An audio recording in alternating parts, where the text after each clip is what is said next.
Shani? Yeah, her voice is soft too. My voice is very Where's my soft. baby boy? Baby Oh, voice. it's a baby. Can you hear her? Try it again.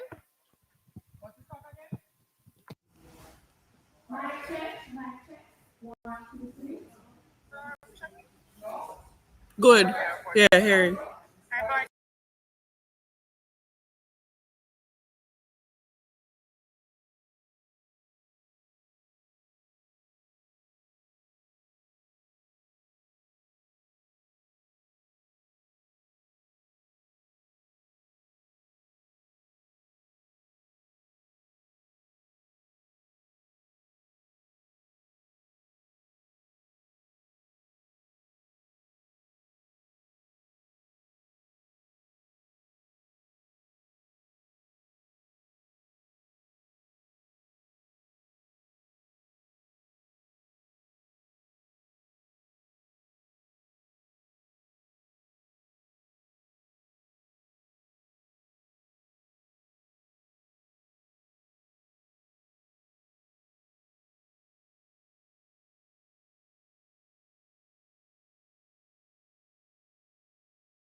Give them the countdown.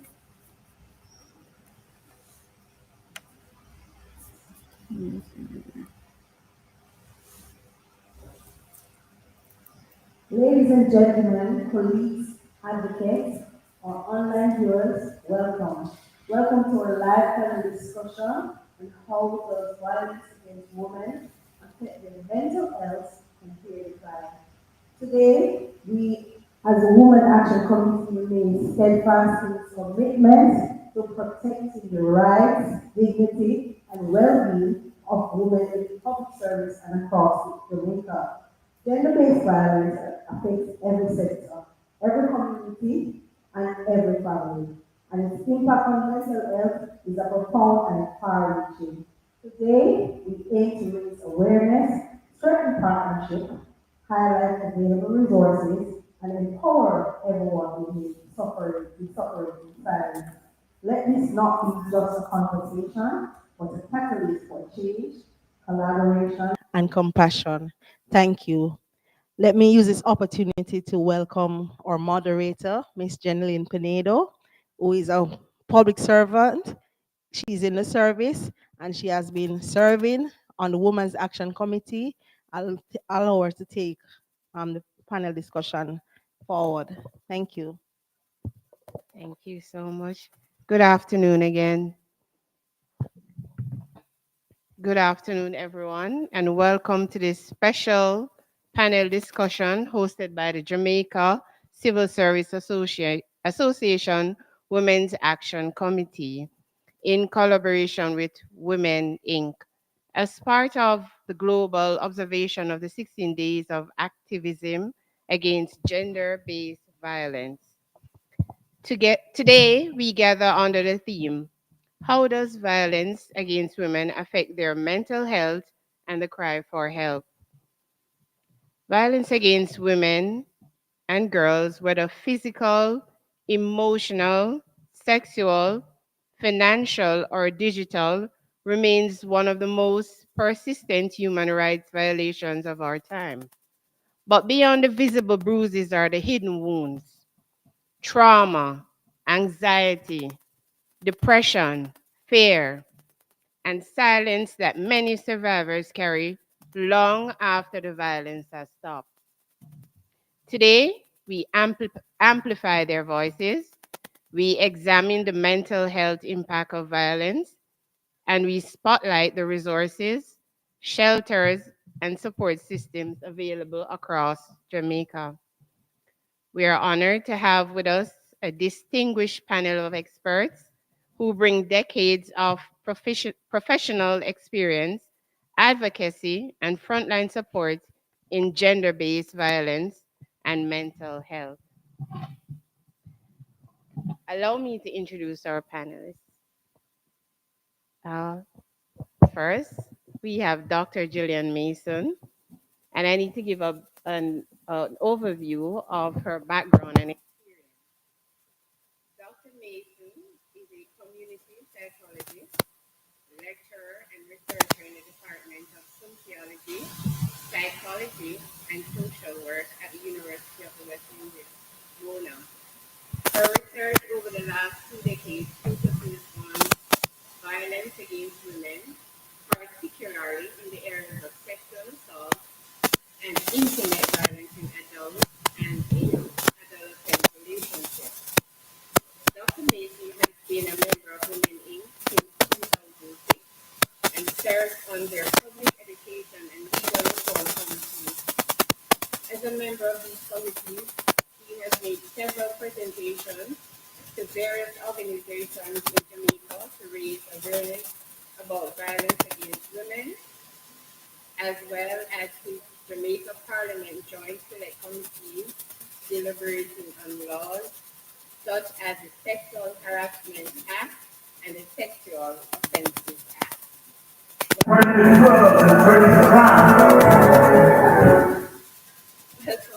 Thank you. We have Ms. Rochelle Davis, clinical psychologist, mental health specialist specializing in trauma and resilience. Ms. Rochelle Davis received her Master's of Science degree in clinical psychology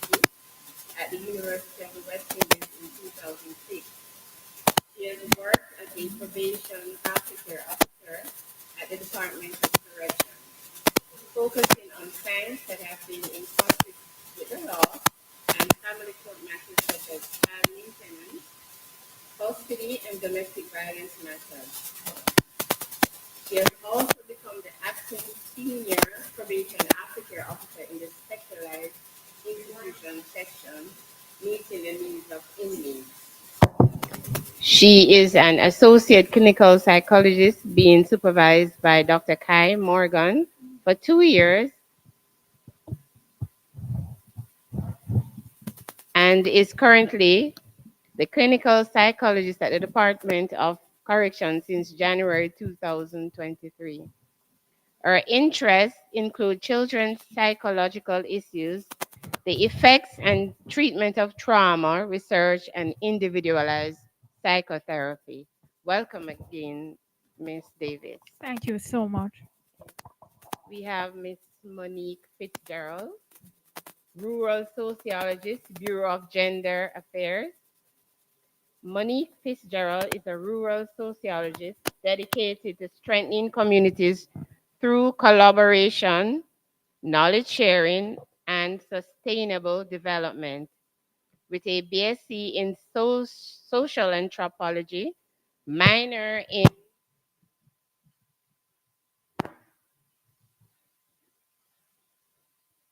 minor in social policy and development, and then MSc in sociology, specializing in anthropology.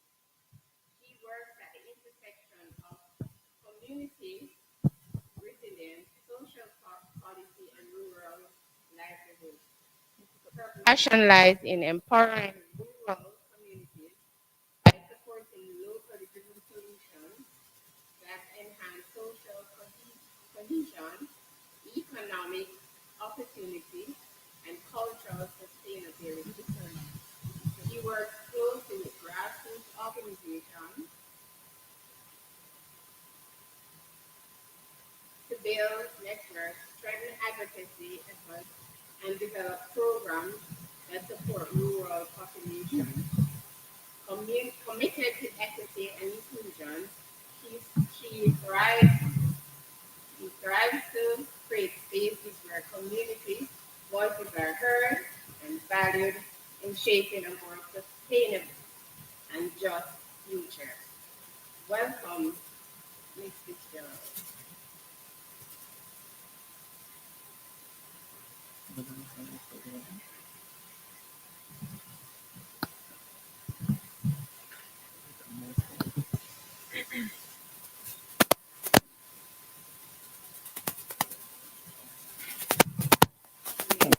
We have,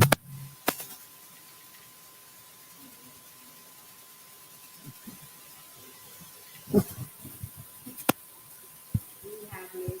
Yvonne, a crisis intervention expert and advocate from Women in.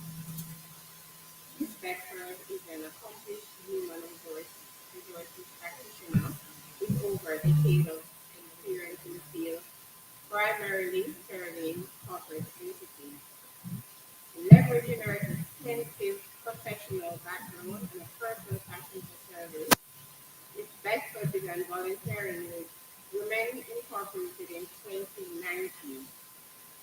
Her commitment and leadership qualities quickly became apparent, leading to her appointment as organization's manager 3 years later. Academically, Yvonne holds training. Mic check. Not hearing Oh, you're at not all. hearing? Not Oh hearing. my, I'm a sound so. Academically, I- Yvonne holds training in psychology and professional certification in counseling, skills that heavily inform her empathic approach to HR and her impactful work with a nonprofit organization whose primary clients are female victims of domestic violence, including incest, rape, and other related trauma, and by extension, their children. Through her dedicated work at Women Incorporated, the lives of several female victims of domestic violence have been positively impacted. Welcome, Miss Beckford. There you All right. Let me get into the meat of the matter and why we're here. We will now begin our panel conversation. All right, Dr. Mason, I'll begin with you. All right. Dr. Mason, can you explain how different forms of violence, physical, emotional, and digital, impact the mental health of women and girls? Okay. Thanks, Ms. Pinedo. Um, so there's a range, just as Ms. Pinedo was mentioning, there's a range of different types of violence that persons can experience. And so, not surprisingly, there's also a range in terms of the type, the effect that it can have on them. So, when we think of physical violence, obviously we think of seeing physical bruises, but there's also the mental impact it has. So, we can think of the so when we think of gender-based violence or intimate partner violence, where our intimate partner is assaulting another person or somehow impacting violence on them, the mental health is going to be really, really important, because whether regardless of the form of violence, there's going to be a psychological or an emotional impact, right? Because we can think even beyond the violence, we can think about that there's a relationship that this person is devoted to, right, and committed to. And so the break of trust is one of the main things that can impact the person who is victimized, right? So we can think about issues of not being able to trust other persons, being fearful, being anxious, right? And if the person is remaining in the relationship, then there's the additional challenge that they're not sure what is going to happen when. So they're almost in a constant state of anxiety and uncertainty. And when we think about things like post-traumatic stress disorder, and just kind of being in this high vigilance is what we talk of, is what we will describe it. The person is always being very vigilant as to what could happen next, what is going to happen. So that's in terms of mental health. Those are the things that I would think of. Depending on the person who's been victimized, it's a range. So some persons become depressed, right? Anxiety is definitely a common one. So is depression. For some, it may even lead to suicide ideation, and unfortunately, suicide attempts, and unfortunately, even more. So it being successful suicide. So it's a range of different impacts that this violence can have, and regardless of whether the violence is physical, financial, you're putting this person in a state of just kind of not knowing what to expect, right? And oftentimes social isolation, which means that the support systems that they would have had, they don't rely on them anymore, or they can't rely on them. So again, that's another level of mental anguish and mental health that can be impacted. Oh, understood. You made mention of their say their community in terms of family members that they can rely on them.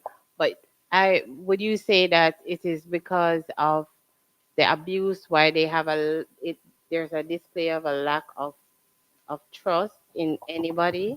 Well, what often happens in these kinds of abusive relationships is that, we when we think of abuse, when I think of physical immediately, but oftentimes there's the acts of isolation and the acts of intimidation that occur before. So if a perpetrator is successful in kind of isolating you from the people who you normally speak to, and you can't call them or they can't contact you, then when you're in real trouble, you're less likely to reach To out to reach out. them. So that's one of the Okay. ways that it also can impact. Okay. We'll expound further on that topic because I think that's one of the questions I'm going to be asking as well. In your experience, we are certain age groups or demographics in Jamaica more vulnerable to the mental health impacts of gender-based Violence. violence? I would say no, right? As Miss Spencer said in her introduction, Mhm. gender-based violence affects all persons, regardless of age, social Mhm. demographic, etc., etc. What you may see is that you may find persons seeking help maybe of the younger age, maybe, right? Just because of what they how they may be raised and what they may want to expect from society. But Right. in terms of the impact in terms of the mental health, I would say it's across the board. It depends. Everything depends. You know, there's variation regardless because of how persons are initially. You know, and how they come into the relationship. Therefore, it's going to have a different impact on them. But I wouldn't say that in terms of vulnerabilities, it would be I would think more in terms of again persons who are more isolated, right? Mhm. And so they don't have a support group, Group, right. or the we think of if there's an additional challenge, so persons who are physically disabled, right? Or I know Miss oh, it focuses on a rural area. So if you Mhm. live in a place where physically you don't have a neighbor, your neighbor is 2 miles away, It might be a that challenge. that is a different another level of vulnerability. Understood.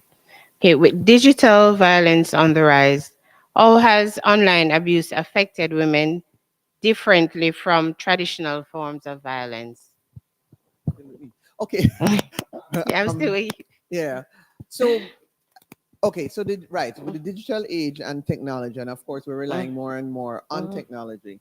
So not surprisingly, we're seeing a higher incidence Okay. of digital abuse. So the impact of it again, far-reaching and a range of possibilities. One of the things that because since you're trying to focusing on how differently from other forms of abuse, Mhm. so as I talked earlier about the lack of trust, right? Mhm. We might find persons choosing not to use technology, not to use the internet because this is how they're being targeted, Right. right? So, you know, when we think about how we use technology, most of us cannot go a day or even half a day without our Mhm. phone. Mhm. So that's going to have an impact on how you socialize with persons. For some people, it can have a financial impact because if you're making money and you need to use the internet and you're fearful of using the internet, you know, for fear of being abused, then it's going to have a financial Lack impact of as well. resources. So Right. yeah, so Mhm. it can have some other impacts other than other forms of abuse. Those are one thing. Okay. What are the psychosocial consequences of cyber stalking, doxing, or social media harassment? Right.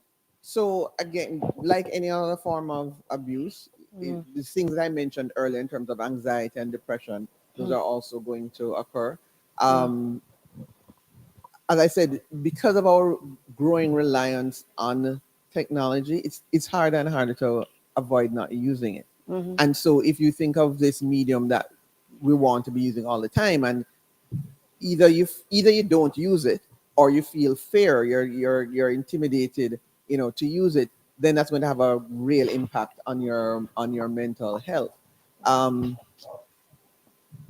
I'm getting a little bit, but yeah. So there's a range of possibilities in terms of the impact. There was something I wanted to say, but it has just slipped me. I'm sorry. It's, you know, um, but yeah, it does. And as I mentioned earlier, the possibility of social isolation, because again, we use technology so much to communicate with Right. our friends and family Mhm. and stuff like that. Can I add on to that, Ms. Mason? And I know what you're Please. doing. I know for me, in terms of my own clinical experience, I have seen, in terms of like online violence, Mhm. a lot of acute stress disorder. And if it is long term, a lot of post traumatic stress Right. disorder. And acute stress, oh, it's not. Can you hear me? Can you hear me now? All right, I want to repeat what I'm saying. All right, in terms of my clinical experience in terms of online trauma, Mhm. you can have acute stress disorder and then you can have post traumatic stress disorder. Those are DSM 5 TR terms that looks at trauma responses. Mm. Acute stress disorder is usually a time frame upon which the person has particular symptoms, which is poor sleep patterns, hyperarousal, fear, anxiety, flashbacks, and this can actually, when it becomes post-traumatic stress period of a month, is within 2 to 6 months. Could we add panic attack as well to that Well, that list? is under Mhm. anxiety disorders. Okay, got you. That can be comorbid with it. Okay. You understand? Mm-hmm. So, and there's also complex post-traumatic stress disorder. Mm-hmm. When, all right, there are two types of trauma. You have type 1, where it is a one-off event. It just happens one time. It has a beginning, it has a middle, it has an end, and the person deals with it. When it is repetitive, like domestic violence, when it is long term, particularly sexual violence, particularly issues like that, you can have complex post traumatic stress disorder where the person's self perception, the way how they see, the way how they hear, the way how they touch is also deeply affected with complex post-traumatic stress disorder. So this is possible with online, and it's also possible with face-to-face trauma. That has been my clinical experience. Understood. Okay. Still with you, Dr. Mason. But I will help her as she goes. I know. And I want everybody else to help me too. Okay, many survivors struggle to reach out for help, right? What do you see as the primary mental health barriers women face in accessing support? Right. So the issue of seeking help is a big one, right? And in general, in Jamaica, we're not good seekers when it comes to mental health. We're getting better, Right. so there is that, but there is a stigma around seeking mental health. There's an association. I'm sure the people can dig in the field even more to it of you know, if I go to this person, then it means that I could be giving my God, because Jamaicans rely a lot on their religion, right? And who is this person? You know, I'm going to tell them things. I'm going to tell other people. There is that there as well. So we don't readily accept the idea of needing mental health, right? And it's really funny because we tend to go to the physical for physical health. We tend to go to a doctor regularly, right? Something is hurting you, and you go to your doctor. That's just a normal thing. But for some reason, when your mind you're not feeling so well, or things are off, we are not right. And so we focus on trying to change persons' attitudes towards seeking of mental health. So um, when we get it to be normalized, where it is okay, it is fine to go, then they will. Uh, uh, that's one thing. There's also the issue of resources. And again, while we have had an increase in the number of providers, there's still a shortage, and there may be particular areas. Again, I go back to the issue of rural communities where it's not so easy to find somebody who can provide these kinds of services. So that is also an issue. But the main thing I think is just the attitude towards mental health, seeking help. I would also like to assist. I know, based off of my clinical experience, Jamaica is a small place. It's a very small society, very small community, and everybody knows everybody. And there is a real fear of the lack of confidentiality because people really do talk, and there are a lot of spaces that are not safe. And I can honestly say that that is true. And I mean, even personally for me, I have had to refer people abroad in terms of getting the care that they need because of the fear that they have, particularly if they're of a particular socioeconomic status and they don't want to go to a particular place. So it's not just, it's the real fear of the fact that I have been beaten by this person? Can I feel safe to explain that, okay, this is what has happened to me, but I want to stay for economic reasons? Can I feel safe to say this to this person and it is not going to be discussed here? And who is the perpetrator as well? So those things are real. And also, and in terms of the presentation I had done, I also speak about the issue of lack of awareness. Sometimes women are in a space, it's a psychological term that is called the Johari window. It's a place of self-denial. They want to protect themselves from the pain so much that they deny that the abuse has happened, because it is about self and trying to protect yourself from shame. So to try and bring the awareness that this has actually happened, this is the reality, and what is the solution to that. And that is it that affects the mental status of the person. And you have to sit down with a mature person to really reach that place of awareness and for things to change. That may take a few months, that may take a few years. Some women still stay in the marriage or in the relationship because of the lack of awareness and staying in denial. I'll never forget somebody told me that denial had so many doors. And to remove the doors is you and your therapist have to sit down and open the doors and let it out. And that takes time. Yes, so that is what it is that I will add.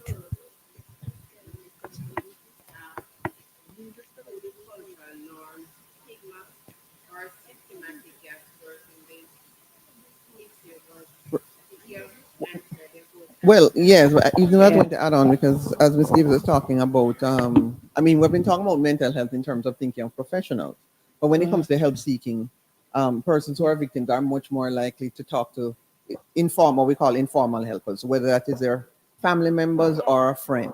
But even within that, it may still take them a while to reach to the point of saying to a friend, boy, this is happening to me, or I am afraid, you know. So as you're mentioning cultural norms, that is also part of what prevents them from even saying this to people who they have known all their life, because they fear that they're going to be judged, right? They fear, as Ms. Davis was saying, you know, to ask for help means that I have to admit to myself that I am a victim or that I have been victimized. And that can take some doing. So even if though you're saying it to your best friend who knows everything else about you for your life, for this particular instance, you may have some, you may be reluctant. So that issue of the informal help is also very important, because as we were saying earlier, that the resources for formal is somewhat limited, right? Ms. Davis was mentioning, and as we've seen talking about technology, one advantage of technology is that nowadays we can seek help from persons abroad, because you know the technology allows for it, right? Though there may be a cost or whatever, but it's important for us also to spend time to develop just our general community, so that everybody can be a helper for a friend or a colleague or a family member who is in this kind of who has been victimized. And I would also like to add something as well. It's a very important concept that I have. Well, I have known it for a while, but I have recently been looking at it. Transgenerational trauma. If the grandmother has been the victim of gender based violence, the mother has been a victim of gender based violence, the child has been exposed to this environment, it becomes a part of the culture of the family. And when it becomes a part of the culture of the family, it becomes a part of the culture of the society. And that, I think, is one of the reasons why we have such a high rate of gender based violence in Jamaica, because this is something that has been practiced throughout the generations. I mean, it's also worldwide, but I'm particularly focusing on Jamaica. Jamaica. Right. Beyond treating trauma, How can institutions, unions, and civil society proactively prevent violence and support mental wellness? Okay. All right. So the issue of prevention, of course, is a big one, right? And we have to be Mhm, careful because the only person who can prevent the violence is the person who's perpetrating the violence, right? mhm, So it's but when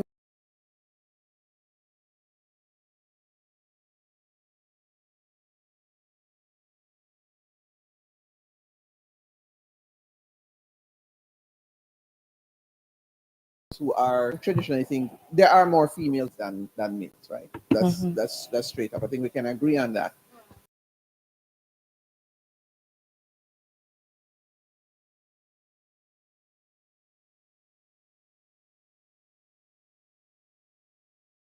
How one behaves to one's partner, right? This is an appropriate way. So when they grow up, it also increases the likelihood that they also will be perpetrators.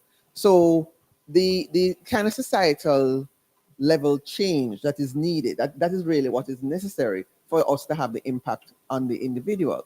So when we talk about any institution, you mentioned the association, civil service association, or any association, any entity, all of us can contribute mhm, to the overall fight to raise awareness about what is happening, mhm. assist persons if they do or when they do choose to seek help, as well as to let perpetrators know this is not acceptable behaviors, So all of us have a role to play in that. Okay,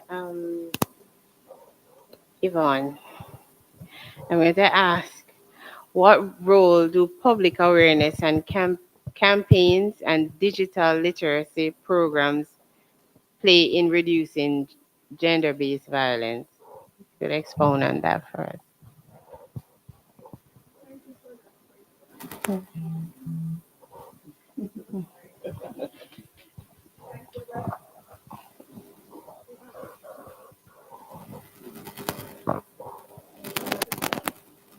For that question, may I ask you to repeat, please?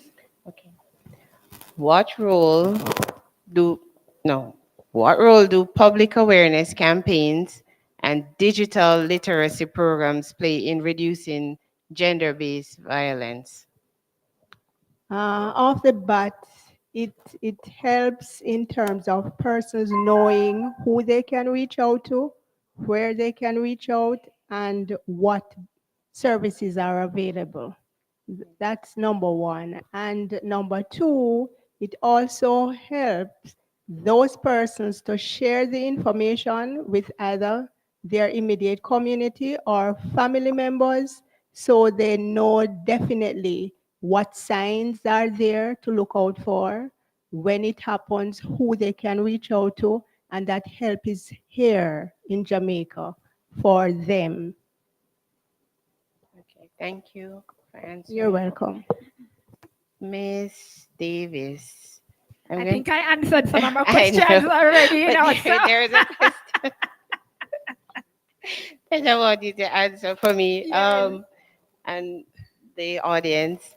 Finally, what, not finally, but what practical advice would you give to women currently experiencing gender-based violence who feel isolated or overwhelmed?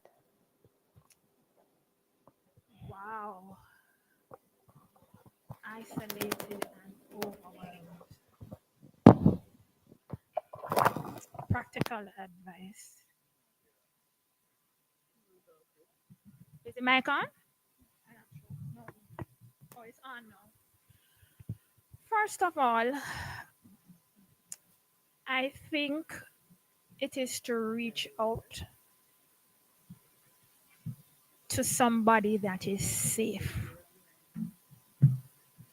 whether it be a first responder, for example, a police officer, whether it be a teacher, whether it be somebody. Sometimes a stranger is better than a friend because they don't necessarily want the shame of your friend knowing that this has happened to you and seeking therapy with a counselor, with somebody.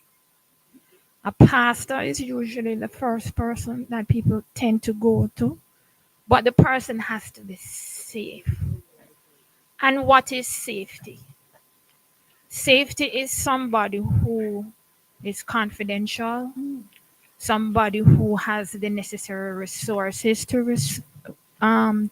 refer you to, and somebody who knows counselors that you can go to. Those are the practical things that I can tell you about.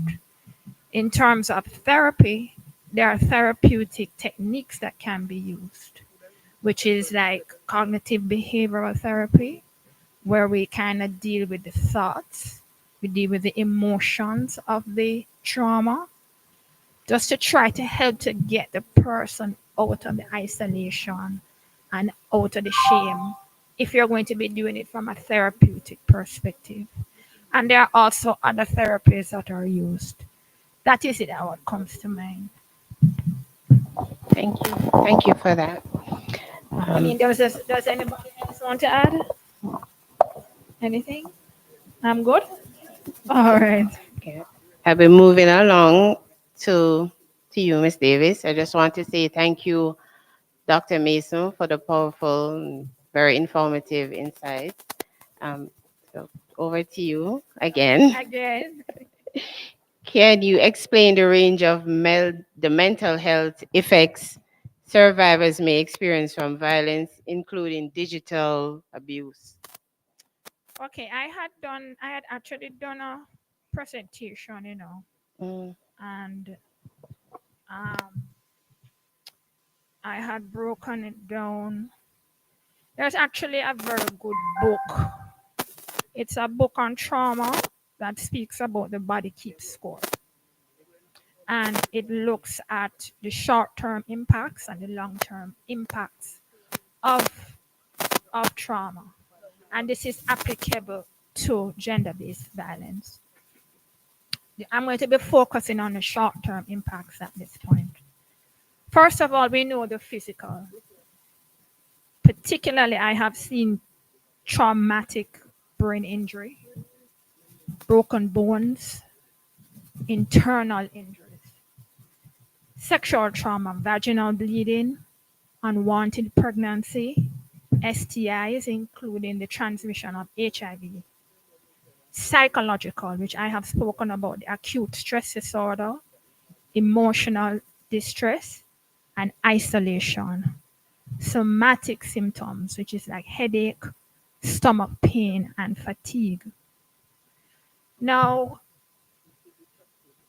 when the short term becomes long term, what does this mean? This means that the wounds have not healed. It means that there's a cut and it has festered. And because of that, it has long term consequences, particularly when the trauma has not been dealt with. So, first of all, you have chronic health problems, diabetes, chronic pain, asthma, digestion problems, heart problems. Sometimes when people come to the doctor with these issues, they don't realize that it is actually coming from long-term gender-based violence. And they don't ask the questions why. Secondly, severe psychological disorders, PTSD, depression, anxiety, eating disorders, and particularly substance misuse in Jamaica. A lot of women drink, a lot of women use ganja. Thirdly, a lot of homelessness, inability to work, lack of trust, and poor self esteem. And I had mentioned this particular long term consequence, which is over the generations, which is transgenerational trauma.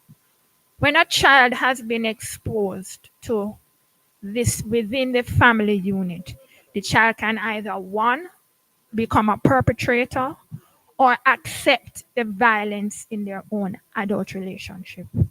So when you have a client before you who is accepting this trauma within her, you have to look back in the past to find out when is the onset of this, why it is that it has happened, when did this actually start.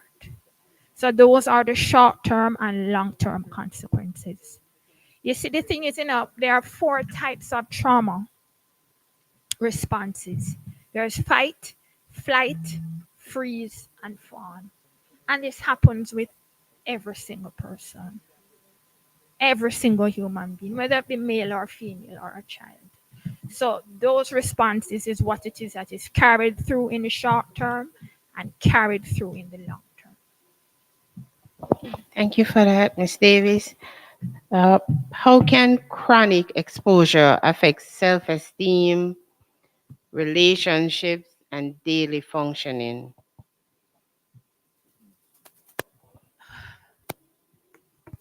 You lose your sense of self. You lose your identity. You don't know who you really are. And when you don't know who you are, you accept whatever it is that is given to you. And when it is that you don't know your identity, you go into interpersonal relationships that lack boundaries. And the boundaries would include, okay, I have a right to hit you because you really don't know who you really are. I know who I am. I am the aggressor. I will do this. I will do that. But it become a codependency issue because I am the one that is in power. You are not. So it becomes a power dynamic that becomes an issue. And what is the third? You said self-esteem, Self-esteem, relationships, relationships, and daily functioning. daily functioning. When you have a lack of identity and your interpersonal relationships are directly affected, it's going to affect you psychologically. And because of that, you cannot function on a day-to-day basis. Or you will function on a superficial level. And it also depends on the coping mechanisms of the woman and her support system as well. So if it is that she's isolated, sometimes she will not be able to get up out of her bed and have a bath because she has gone so far down the rabbit hole that the depression will force her to stay there. So, but if it is that there is a support system and she has a friend who will call her, she may come out of the bed and come out of the house and go down by Devon House and have a little ice cream with her friend. But sometimes the man will actually follow her to make sure that she's actually there because of the level of control. But sometimes the friend kind of know what's going on, so she can kind of pick up what is happening. But it can affect considerably the person's living activities on a day-to-day basis. But as I said, it can affect their ability to bathe, ability to even talk, ability to even have relationships, because it has really gone to that level. Understood. Miss Fitzgerald, I'm going to ask you, how can they build long-term resilience and reclaim their empowerment? For a woman who has been abused, Mm. they first have to know that they are being abused. What we find is that we have a culture, as has been spoken before, that normalizes abuse. Some of the times we only think that the only abuse is physical abuse. We don't particularly focus on the mental part of the abuse. So the first part is educating women that yes, you are being abused. This is what the abuse is. And the first step is offer them counseling. And count not just a one session that says what the aggressor did was wrong, you should move out, and this is how you cope going forward. They will require long-term assistance. And that is part of how you build long-term resilience. Multiple sessions of how they can identify what went wrong in that particular relationship, how will they see it in the future, and how you can take yourself away from that relationship if it ever comes up again. So that is how you begin, by educating them about what is wrong, what is right, and how they can protect themselves and empower themselves, and how to seek help in the future. Okay, I don't think I can do this on my own, but these are the resources that is being offered by whether government agencies or other NGOs. I can go there for help if needs be. And then how I myself can begin to empower myself. Okay, this will not work, but this is how I can elevate myself. Whether it is how to properly take care of my mental health by starting new hobbies, for instance, just to say that, okay, I this is what I love to do, and so I am going to do it. I am not, this is how I take care of myself. I don't have to ask anyone for permission to do this thing. And that is just how one way these women can build their resilience and empower themselves. Thank you for saying I that. wanted to add to that. I know in terms of the concept of mental health, there are risk factors and there are protective factors. And protective factors usually are individual and they are usually emotional. One of the ways in building resilience, particularly with women, is their spirituality. That is a very core issue, particularly for Jamaican women. Another issue is having emotional support, particularly with their church sisters, with their book club, with highlighting social events. That is very important. Also, social organizations like Woman Inc., other organizations that help in terms of helping the women actually get financial empowerment, because a lot of it is because they cannot afford to leave. The socio-economic situation is one of the core reasons why a lot of the women are not resilient. And that is one of the reasons why having a woman helping her to gain a business, helping the practical capability for her to do that would help her to be empowered and help her to be resilient. So those are my 3 points as to add on to what it is that you're saying. Thank you But so the much. protective factors regarding mental health is core. May I add to that? Sure. That the psychosocial support is where we stand tall in terms of assisting the person, the client themselves to get legal aid help and to empower their mental strength. So they, in the long term or in the long run, that's where the mental resilience starts. And then soon thereafter, that same person is so empowered that they can help the other who just come up with the same kind of abuse. They are now helping another sister, another child to say, you can do it because I have done it. Thank you so much. Taking over. I just wanted to add though, because again, we're talking very much on in terms of formal assistance, and I really do want to encourage persons to realize that you as an individual can assist, right? And one of the things is, so you may not have the counting training or whatever, listening. It is amazing how being an empathetic listener can make a difference to the person who is going through this, right? So you want, so especially if you're, you may not know about all the resources or whatever, but just having them be able, if they feel free to, be able to express how they're feeling, what it means to them to be going through this experience. You don't have to solve the problem for them, right?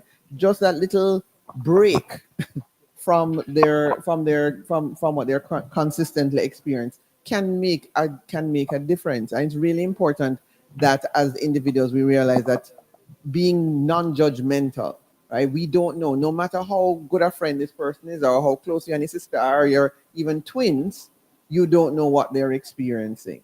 So we don't want to make decisions for you, right? We shouldn't want to make decisions. Listen, you can help them to talk through. They said this is what they're thinking of. You can help them say, okay, so how would that work? Maybe you come up with, oh, but have you thought about this aspect of it? But just that listening can make a big difference for them. So I just want to put that out there. Thank you so much. From Ms. Davis, from from a clinical perspective, what are common barriers women encounter in seeking mental health care? Okay, let me see my presentation and see if it comes. I think I'm going to make this a double barrel question. And what therapeutic approaches have been most effective in helping survivors cope and build resilience and rebuild? Wow. All right, you have to give me the first question. From First. a clinical perspective, Mhm. what are common barriers women encounter in seeking mental health care? I think we had kind of mentioned it before Yeah. earlier, and I had spoken about the lack of awareness with the Johari window, Right. particularly denial. Denial is a powerful defense mechanism because what denial does is that it tries to protect you from shame. And when you relate that to the Jamaican culture, trust me, in Jamaica, if you shame somebody or you tell somebody about their mother or anything like that, that that is going to cause a lot of anger and a lot of denial and a lot of pain. So for me, I'm going to go back to the issue of denial. It is a very strong defense mechanism that tries to protect the person. But even though it protects the person, it prevents the person from getting help. It prevents the person from seeking out assistance while they are being physically abused, psychologically abused, financially abused, and sexually abused. Another issue, as I said, confidentiality is a real problem because a lot of Jamaicans fear that their business is going to go on the road, and it has gone on the road. I mean, I wouldn't necessarily say that, but a lot of things have happened, and you see it on social media, and it was completely unnecessary for those things to be seen. And then particularly stigma. I remember I was doing a presentation on stigma. Stigma has three different domains. It's individual, it's organizational, and it's societal. Individual stigma has to relate to the person's self-shame. Organizational is a staff shame in the person. Societal shame is what the society gives to the individual. So can you imagine your partner is beating you, whether you're a man or a woman? You have to deal with your own individual stigma. And then you go to work and somebody say that, boy, and you use a little makeup right here for kind of hide a thing. And then when you go out in society, somebody look upon you like a groundsman look upon you away and say, you know, man, something wrong, man. Personally, for me, I would not want to go and get help because the barriers is 1, 2, 3. How do I jump across all of these things? So based off of my clinical experience, those are the three main aspects that I have seen. Psychologically, denial. In terms of stigma, the three domains. And third, the issue of confidentiality. I don't know if anybody else would like to add. I've set it up. Yes. Yes, thank you. Ms. Fitzgerald, how can families, colleagues, and communities identify early signs of trauma?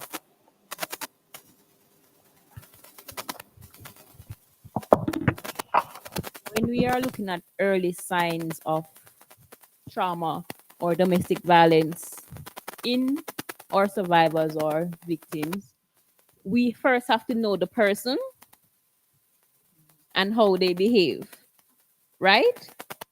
Because they're going to begin to act differently, whether it is being withdrawn. So I am Monique. I love to party. Not that I do, but an example. But now I begin withdrawing. I'm outgoing, but now I'm beginning to withdraw from friends and family. I go out in the evenings after work, but now I am pulling back with the excuses. So, oh, I'm tired, I'm sleepy, I might be stressed, or the person might begin to say, you know, my partner has now expressed their disagreement with me with my going out to party because it's not for someone in a relationship to be going out to go to parties or to dinners so often. Or they might say, oh, I don't like this person that you're frequently going out with. It's coming with the first signs of isolation. So we first have to, as concerned family and friends, we first have to see the behavioral changes in the persons that are close to us, and we have to speak up. As my colleagues on the stage have said before, Jamaicans don't like to speak about their personal business. It is shameful and it's a cultural thing. It's intergenerational. But we have to speak up. We have to say, okay, I have seen that there's a change in your behavior. What is causing this change, and how can I, as your friend or family, begin to help? Because oftentimes, once we start to see the behavior outwardly, the abuse might have been going on for some time and it is now being outwardly expressed. So when we see certain patterns or behavior, we have to speak up from the beginning to say, okay, I am your cousin, I am your mother, I am your sister, I am your friend. I am trustworthy. You trust me to be your friend, and now I am asking you to trust me to speak about what is going on and how can I help. If I cannot help personally, how can I find someone to help you? Yes. Thank you so much. Can I add to that? Sure. That's possible. Um, in terms of the presentation that I did, observe, listen, and look for. You have to use your senses when you're dealing with somebody who has been the victim of gender-based violence. And sometimes it's not even what you see and what you hear, but sometimes it's an intuition within you. And you can know that something is actually wrong. If you can just look on a person and just see based off of their nonverbals, you have never met the person before. This is the first time they're with you. And you can just pick up that there is something wrong. And based off of that, you can go into a mode of listening, being a safe, trusted, non-judgmental space. Because when you can observe that, you can be a safe space for the person. Victims are not going to talk. They have to trust you wholeheartedly to do that.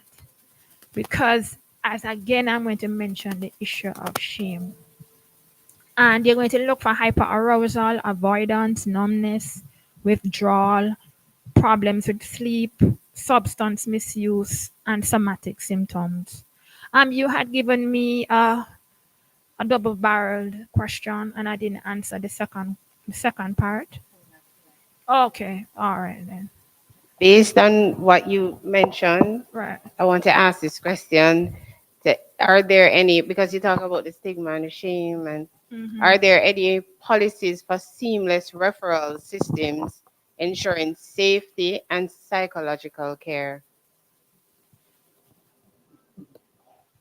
Sorry, when you say policies, I mean, in place to protect because of the stigma? Is there any institutions or right. organizations? So I would say all the institutions that focus on gender-based violence have a component of that kind of um, removal of stigma, right? The confidentiality. So I'm sure Ms. Fitzgerald will talk about the hotlines at the ministry, but with Woman Inc., or we have a hotline that is there 24/7, right? And so you're calling, you don't know with whom you're speaking, so at least there's that initial kind of barrier that the anonymous nature can assist greatly with a person feeling comfortable in sharing, right? And then they may get referrals, etc., etc. You want to add, Yvonne, since I was on the mic? Yes, and to add to what Doc said, once you have created that environment, that's how you operate. And most of the institutions that I know that are geared towards assisting victims, that's how they operate. First, you have to establish that trust level and always remind them that whatever you share with us is confidential. We are not here to judge you, we are here to assist you. Thank you. Okay. How do these systems prevent further harm, and what major challenges do women face in trying to access shelters or crisis services? I can go ahead. Okay. So what I have realized the major challenges women would have is first knowing that these systems and shelters exist. I am the rural sociologist. When I go out to conduct a public education campaign surrounding gender-based violence, and we tell them that, oh, the government now has a 24/7 helpline where women and men are victims of gender-based violence. Sorry, my mic wasn't on. Oh, the government now has a helpline, and they also have shelters for women who are in abusive situations. They can seek safety. They are unaware. So it's the first they are hearing that, okay, the government offers this and it's free. It's a free government service. And so I think the first main challenge is knowing that it exists. Okay, but so now I know it exists. How do I access? Because it's also a matter of safety. Yes, we give out the numbers that they can call, but how can they call safely? They might be, the aggressor might work from home, and so how can I get away to call? Or the aggressor checks the phone. Who is this? Who is this strange new number that's now in your phone? The woman might save it as, oh, Keisha, but who is Keisha? I don't know a Keisha. So these are some things that we have to take in consideration when women are trying to access the shelter and crisis services. How can they safely? Now I know about it, but how then am I going to access the helpline or the shelters without putting myself in further harm? Thank you so much. All right. What strategies foster effective collaboration between government, civil society, and advocacy group? Ms. Fitzgerald. I can't answer that.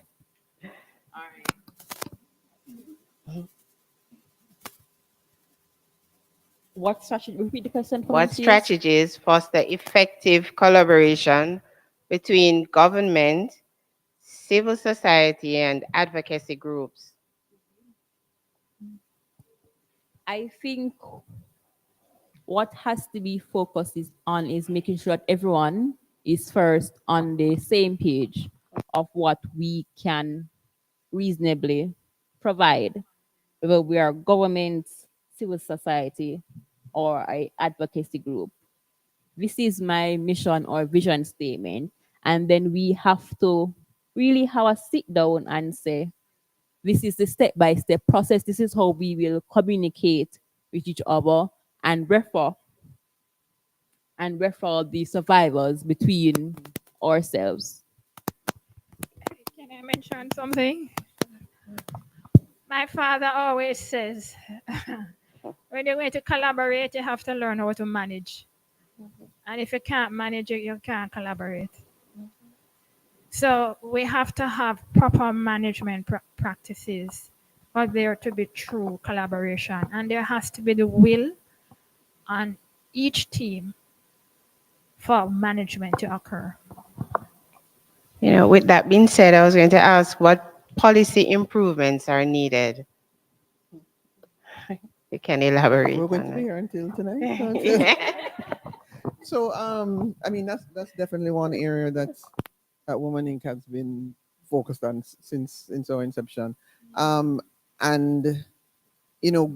as you're talking about the collaboration between government and civil society and advocacy groups, it's on paper they may seem adversarial, right? And sometimes things get a little adversarial, but it's really important to have that balance, right? Because the government has its own accountability system, right? And what their purpose is.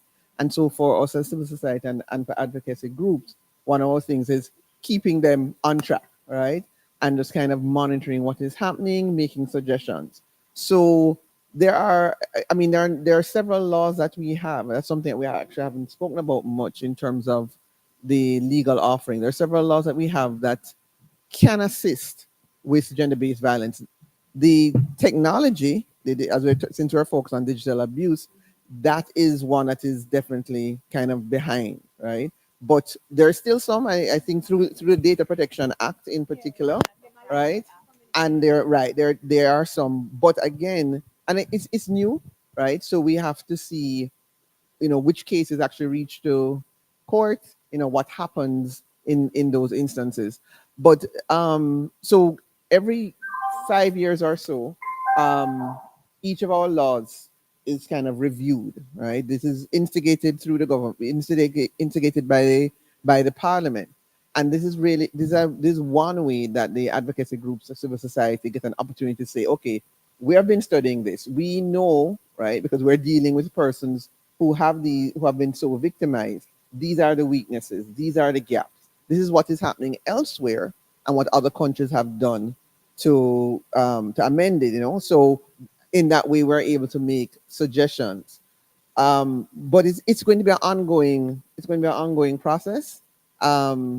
We also fortunately have institutions like the UN who through CEDAW, which is the, oh gosh, me and acronyms. Anyway, it's against the elimination for violence against women. Um, and so every 5 years there is again this review at that level where we get to present and talk about, well, both the government and the NGOs get to present and talk about what is needed, and where and how we have what has been achieved in the last 5 years and where do we need to go. So it's an ongoing process, but definitely there are going to be gaps. There's almost always going to be gaps. May I add to that?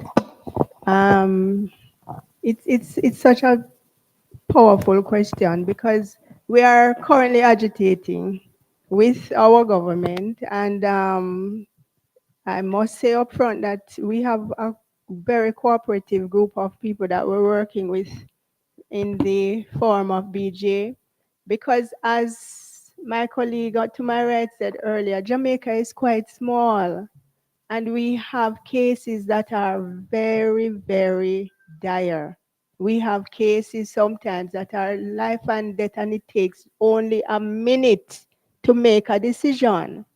And because of that, we would have reached out to the Bureau, we would have reached out to the Foreign Affairs Ministry, and we would have shared certain information. Some of the times we have to go above and beyond as a group and reach out to leaders in the Caribbean to accept a Jamaican in their territory for a period of time to save the life of a mother and children. So yes, we continue to agitate, we continue to collaborate, we continue to share what we have with the government and whatever respective government there is to say yes, there has to be some sharpening, there has to be some implementing of new laws, not just on the books, but laws that has teeth that takes effect immediately and our people will benefit from it. Thank you so much. Ms. Beckford, despite the nuances, could you share examples of successful crisis response cases that we have had? Thanks for that one. And the named hurricane that just passed would have allowed us to realize, I'm sorry, that the work that Woman Inc. has started over 40 years ago is paying off. And it's not going in vain because thereafter, Melissa came and did what she did to some of our communities. We would have had a number of persons that are all over the world that send us information. They reach out to us via telephone as well as email. And I can I remember clearly one line in one of the clients' email. It says, "When I needed help, Woman Inc. was the only institution that showed me light. And because of that, I am living in this place in the world. I have done so I've had success in this part of my life and I am willing to assist. How can I assist?" And we just keep getting it like that. So it was so overwhelming that I had to share with a colleague at BGA that we have all of these beautiful new brand things that we want to share with the communities. So it's not all in vain. We are not blowing our own trumpets. We're not over on the mountaintop. But when we reach out and do what we can do and what is allowed within the laws, long term, we are seeing it now that persons we've never heard from before, they are telling us where they are, what they are doing, and what they are willing to do now to assist us into this time of crisis. Stay with you, Ms. Beckford. How can awareness campaigns improve knowledge of these resources that are available? Awareness campaign, how can it improve Yeah. knowledge? We It can improve greatly. Once we have the resources, we will use electronics. We don't really advertise of such, and it has so many reasons why we don't go big in advertising. There are private sector partners now that really would not want to put money into an organization that's not going to sell their products. And remember what we say at first, confidentiality is how we work. So we're not going to put faces out there. But in terms of assisting our most vulnerable, we can do print. We can also use the University of the West Indies to assist us in educating the leaders of tomorrow to share with their cohorts how and where the help is and how can they find it. Thank you so much. Is it I'm sorry. what? Sorry, Ms. Medina. Um, just adding in terms of the education, because especially like, as Ms. Beckford just mentioned, university. Because one of the things with public awareness, Women Inc. does have a education committee, and so we do this community um, presentations or go to schools or an association such as this, and that's one way to help to promote. We also use our social media, and the persons have reached out to us, both seeking help and offering help, offering goods as well. But as you mentioned, university, it's really important that we are talking about. We've been consistently going back to the point that our culture and our society helps to shape the experience that victims have, and so the idea of awareness, it doesn't have to be only in these few days of where we're focused on gender-based violence, or it doesn't have to be on March, I can't remember the date, 25 right now, right? What we want is for this, like, consistently there is mention of this issue that persons are experiencing, and ways that persons can either help, what resources are available. So it doesn't have to be only in the spaces that are focused on domestic violence. It can be in any and all spaces. The churches, for instance, have definitely been very involved, and we have done several efforts with them, and by helping to train them, then of course it means that they then have the knowledge so that they can reach out, whether it's to the people in their congregation or whomever. So the education is kind of ongoing. The public awareness needs to be ongoing and widespread. Thank you so much, Dr. Mason. Miss Beckford, back to you. What shelters and safe spaces are available in Jamaica for GBV? And is there a time frame where these victims can remain in wherever is wherever or whatever is provided?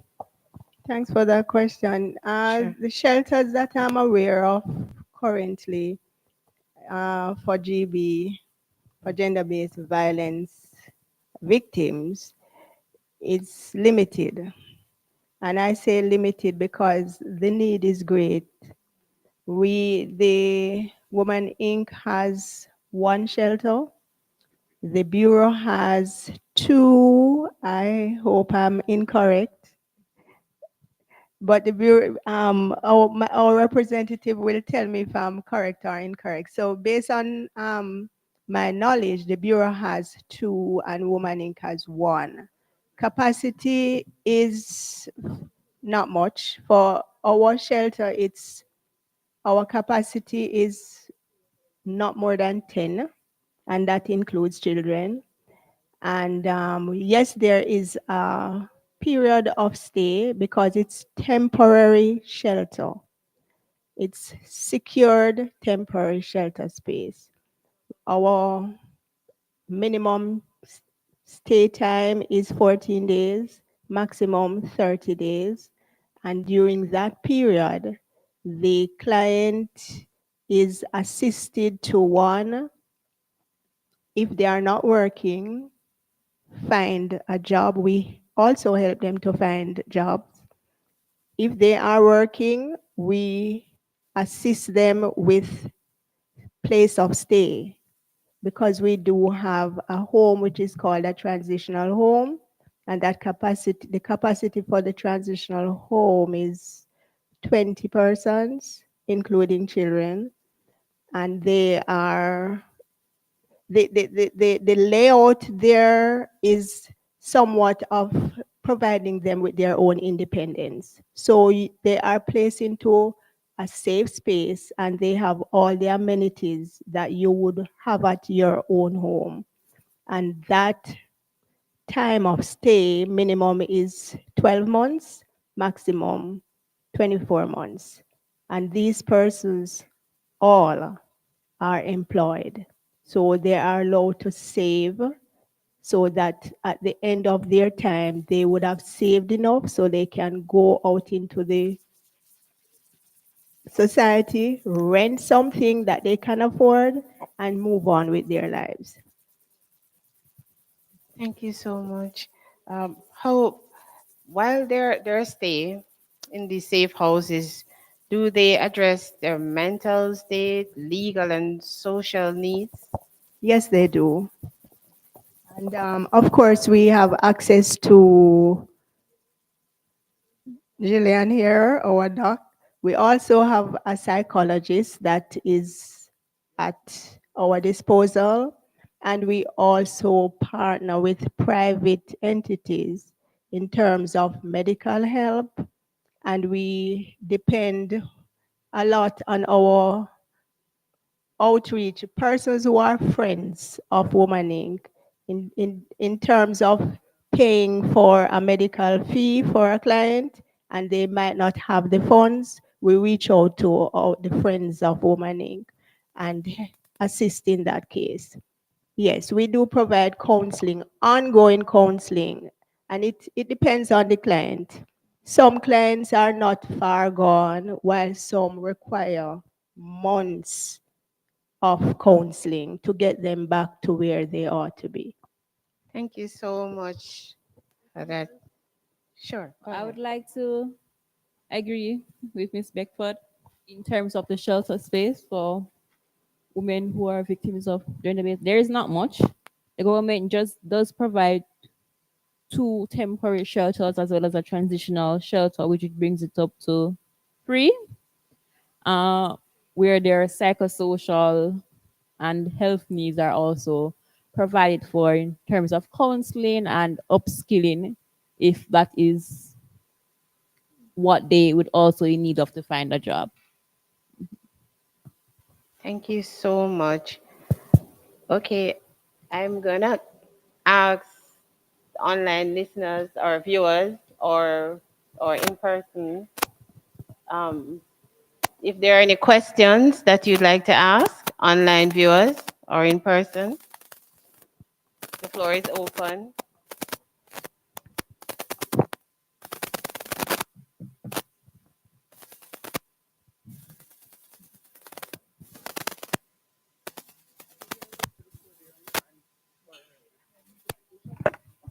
Check, check, check, check, check.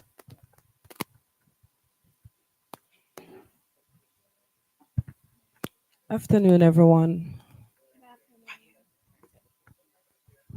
Good afternoon. Don't be nervous. We don't bite. Afternoon. From personal experience, both with friends and so forth, I was listening to you, but sometimes it's a question and answer. Sometimes, when a person being abused, they might shy away, and you have persons who facade, overwork themselves, right? Trust is an issue. They trust no one, but they keep your company. First, and I know of that, right? I was listening when you were saying you spoke to them, or they. What I know firsthand, when you went to a counselor, the counselor listened and not give advice and allow the person to work out their situation instead of you give them advice. Because if you tell a person to come out of a house that they are being in for years and depending on that person, you're literally shutting down that person because you're not giving them what they want to hear, right? You allow that person to find themselves, find their ways to come out of the situation instead of tell them to come out. Because you tell them come out is like you tell them staying in, right? Um, my question to you is, a person, say I come to you being abused by my uncle, right? And I spoke to my family and I've been abused physically, mentally, emotionally, verbally by my family, said I am telling a lie because my uncle wouldn't do that. How do you address a person that going through all of those phases, from all of the family, all of the friends, the whole community against that person? How do you help that person?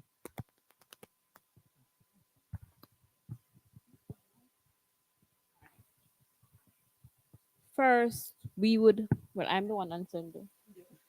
First, I would establish first with you whether you are in immediate danger. Because if you are in immediate danger of, for example, ending up in the hospital or to death's door, then the first thing would be to remove you, find someone to remove you from that space. That would be the first thing to do. Suppose Because I'm not in danger. then it is counseling, immediate counseling. Listening, as you said, listening first. Okay, what is the situation? What is happening? How long it is happening? And what have you done in the meantime to cope? Because as you said, it would have been years that the person would have been enduring what is happening. What have you been doing to cope? And what are you seeking to get from this session? And then we'll take it from there based on the evaluation that has been done.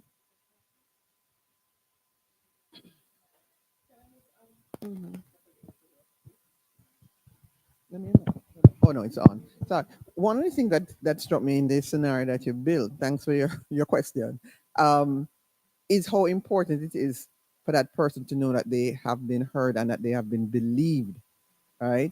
Because this you spoke a lot about, when when they tell family, family abuse them and da, da, da, da, right? So I think that's one of the things that definitely, yeah, I mean, it's kind of hard to come up with, what would we say on the spot, but that definitely would be a key component for that particular scenario. I mean, in all scenarios, but definitely for that person, because that's what's going to help them to feel safe, that they can then give you the information as to this is what has been happening, blah, blah, blah, blah, blah, So that definitely would be an important component, the listening and the believing and letting them know that you believe them.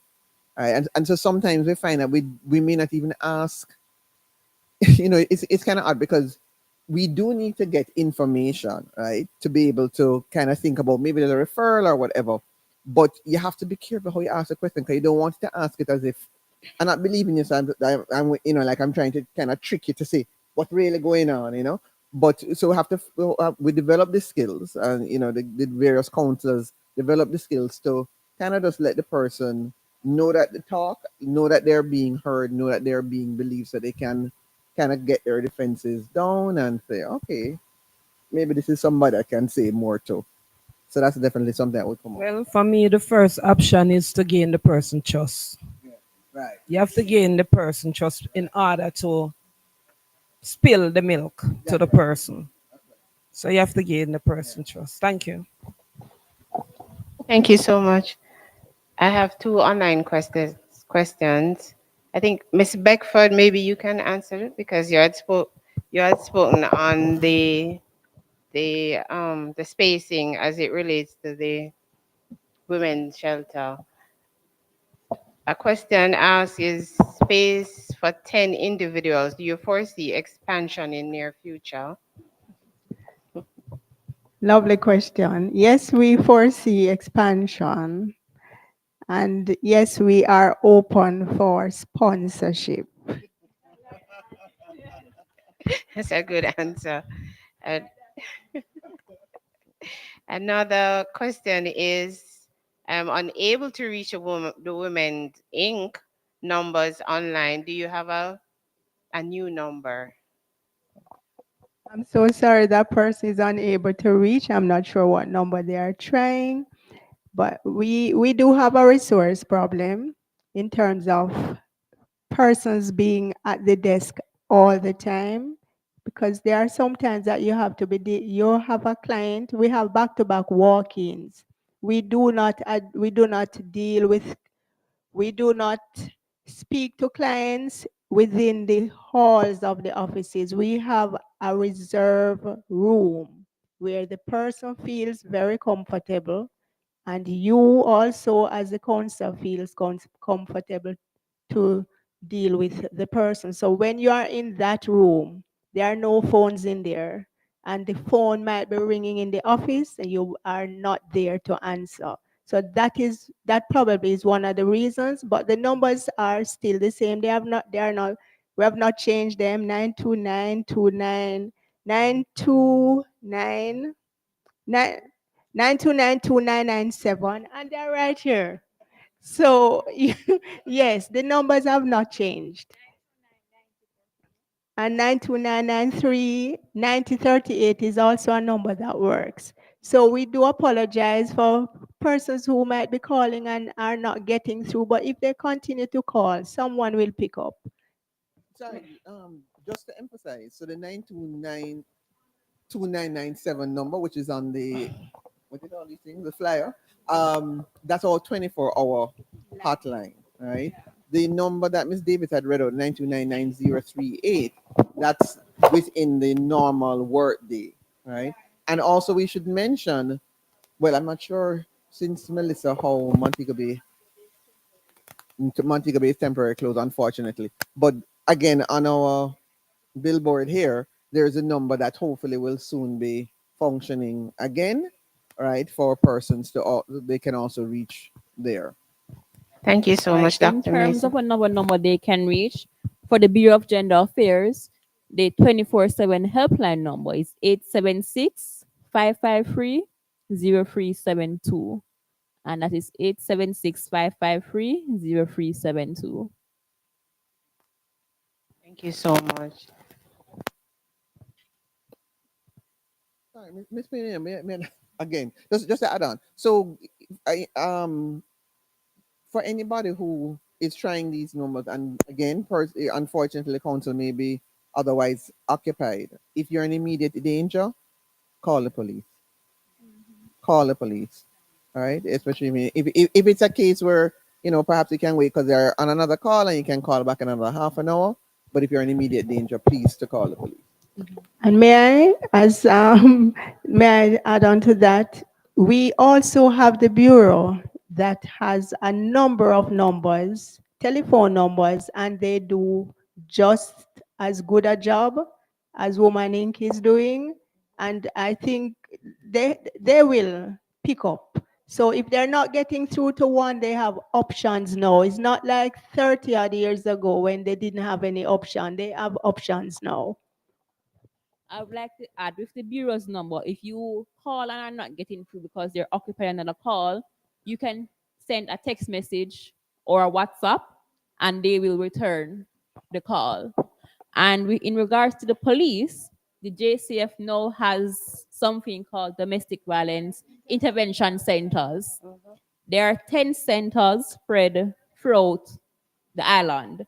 There is one at the Hayes Police Station in Clarendon, the Constant Spring Police Station, and Matilda's Corner Police Station in Kingston, in St. Anne, the Alexandria Police Station, the Greater Portmore Police Station in St. Catherine, the Santa Cruz Police Station in St. Elizabeth, in St. Mary, it's the Gale Police Station, in St. Thomas, it's the Morant Bay Police Station, and the Yallas Police Station, and in Westmoreland is the Negril Police Station.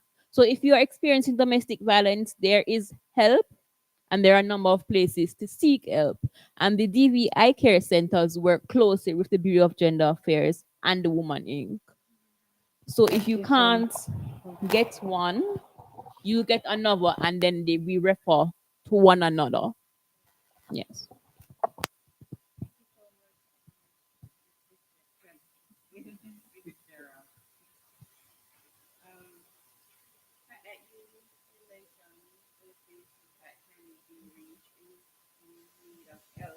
Oh, you can. Okay. Let me just say, you can go to any police station, but these specific centers, these officers there are specifically trained to deal with domestic violence, but you can go to any police station. Thank you so much, Ms. Fitzgerald. I was just a question I was going to ask is, what do the schools, workplace, and institutions play in early intervention? That you mentioned that you can reach out to police stations and hotlines. Just to add to what you're saying, What role these institutions play right? In intervention. in intervention? Well, we at the Bureau, we conduct a lot of public education campaigns with the same institutions. And so the schools, the faith-based organizations, and various workplaces. And so it is the hope that with these public education campaigns that we do, there will be a sufficient amount of persons that have been educated about what gender-based violence and domestic violence or sex harassment is, what is the law's rating to it, and how we can identify and help. And so if they're able to spot any persons that attend these institutions, they're able to say, yes, I know the signs. I might be able to go to someone, a guidance counselor in the school, to say, I think this might be happening, or to the HR or to the person supervisor, and then they'll be able to refer the person, take the person quietly away to one side and refer them to, okay, there is a concern, and this is what I think might be able to help, or who might be able to help. Thank you so much. May I add to that? Sure, go ahead. That's a very, very good question. Currently, the the institutions, private and public, once a HR person is within that or those institutions, once their HR is there, some of them, not all of them, would have known the signs to look out for, because Woman Inc. has done a number of sensitization programs with a number of corporate um, communities as well as the schools. A case in point is a school that one of our prominent high schools that will remain nameless would have reached out to us some time ago, and it was because the guidance counselor knew the signs and what to ask, the questions to ask, the signs to look out for, and she was correct. She would have reached out to us to share what one of her students shared with her. We would have guided her as to what to do, who to call, and they did all of that. The parent was called in, measures taken. That family was placed in safe space, and today, one of our success story that I did mention, the child, which was a student that the guidance counselor spoke about and reached out for help, is now enrolled, finished high school, is now enrolled in one of our leading universities, doing her degree program. So there are things out there that people know, the professionals know, based on sessions that we would have had over the years. All right, thank you One little so. thing to add, keep on That's okay. hijacking you. But as we're talking about the hotlines, although most of the calls on the hotlines are maybe from survivors or victims, the hotlines are also open to persons who are supporters, right? So quite often, if you as an individual suspect something might be happening, maybe not so sure how to approach a person, you can always call the hotlines and explain the situation and get some encouragement and some pointers as to, oh, this is what you may want to do, right? And also, even as you're helping somebody, you may, so one of the things when the question was asked here, with that scenario, one of the things that I came to mind was remembering that when we always think of persons, oh, they must leave the relationship, must leave the relationship. On average, research shows it takes like at least 7 times, right, of leaving before the person actually will stay, right? And so one of the challenges for us as helpers is dealing with the kind of frustration we may feel when we see the person. We think we're helping, and we are helping the person, right? And the person leaves, and then the person goes back, or the person says whatever, and then the person, or the person says they're going to press charges, and then they decide not to. And so we need to be aware as helpers that this is likely to happen. This is normal, right? This is normal. And so we shouldn't get frustrated. So sometimes if you feel like frustrated, maybe you want to call the hotline and just, kind of vent and let it and help you as you are helping somebody else. Thank you so much for that. This it's a fruitful information that were passed amongst this platform today, and we will be closing our discussion. But as we conclude today's discussion, let us remember that violence against women is not inevitable, it is preventable. The mental health impact is real, deep, and lasting, but so is the power of support, solidarity, and informed action.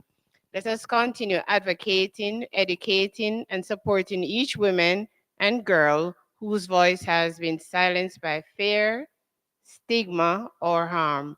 May we leave here committed to breaking the cycle and amplifying the cry for help with empathy, courage, and urgency. Thank you to our panelists, our partners at Women Inc., the WAC committee, and all participants, both in persons and online. Together, we move from awareness to action. Thank you so much.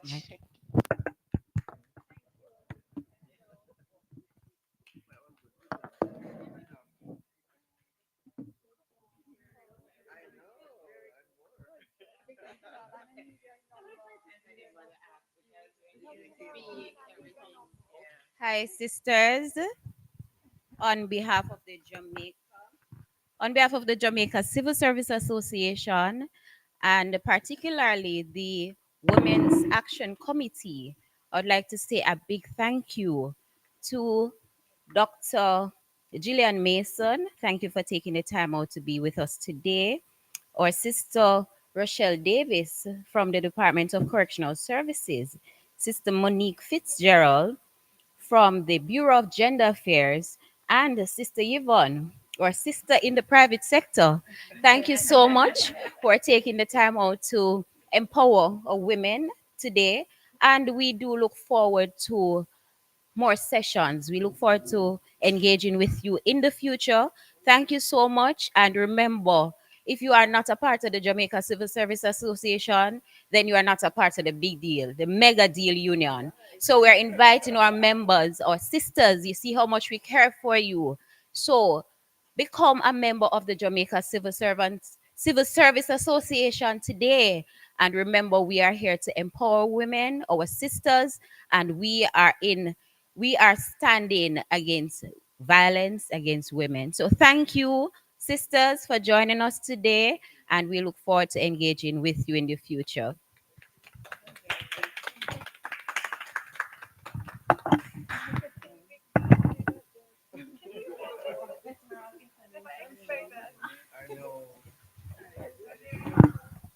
And we have a little small token of appreciation. Yes. So please do enjoy. Let me just invite. I can't carry that. Not so small at all. Sister Rochelle Davis. Oh my goodness, I can't carry that. Oh my goodness. Any pictures? Thank you so much, Rochelle. Thank you so much, Stephanie. You're getting the phone?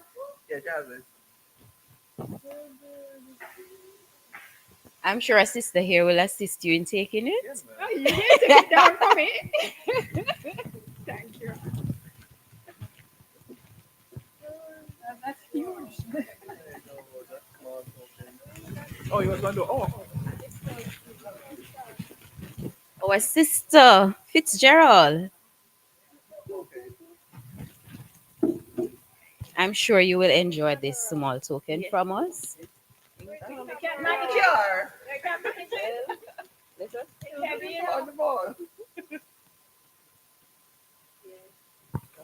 Thank you. You sure? You sure? Okay.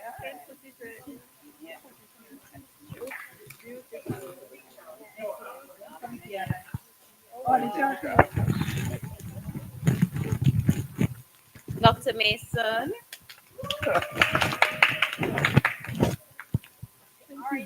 To enjoy.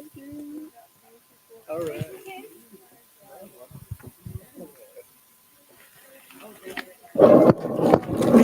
Oh.